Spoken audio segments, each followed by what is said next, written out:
Bill Nye the Science Guy. Bill Nye the Science Guy. Bill Nye the Science Guy. Inertia is a property of matter. Bill Nye the Science Guy.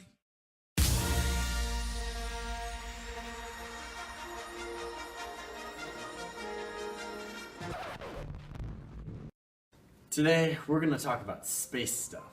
Space has been around for a long time. But recently, scientists have discovered ripples in space-time. We will explain. In 1915, Einstein formed the theory of relativity. In simple terms, big objects moving at a high velocity in space emit trails of ripples. Those are called gravitational waves. Until today, or recently, no evidence of these waves have been detected. However, using a technology called LIGO, scientists think they picked something up. Let me explain. LIGO is a technology located in Hanford which costs the government and taxpayers nearly $1.1 billion. It consists of two reflective boxes which are drawn on the end and a laser running through the entire machine, which you see being shaded. The actual size is 4 kilometers long. The real thing has 4 branches, but only 2 are needed to demonstrate. As vibrations pass through, the space inside is bent, stretched horizontally and vertically.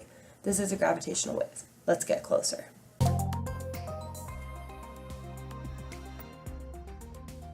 There are 2 mirrors inside. They detect any wave and reflect it to the other based on the strength of the wave. However, until recently, no wave was powerful enough to overlap.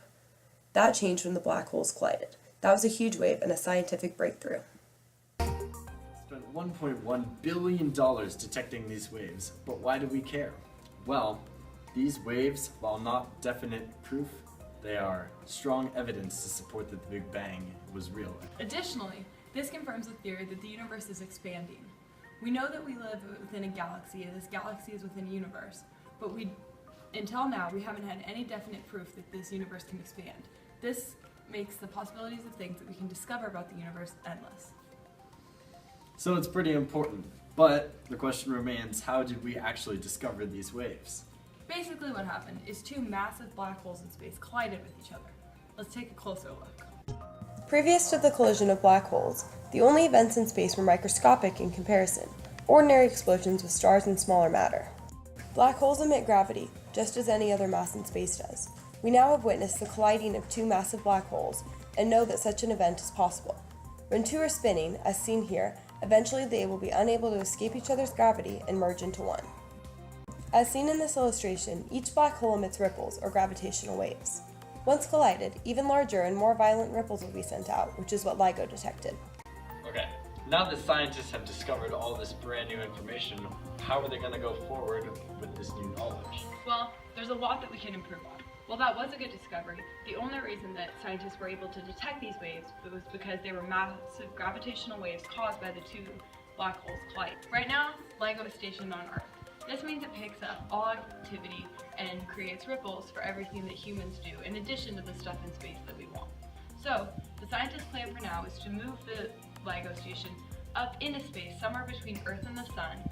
Once we move LIGO up into space, we will be able to get through the white wall that the Big Bang caused. Right now we can't detect anything past that. That means that all of the smaller gravitational waves that could be detected are not being detected right now.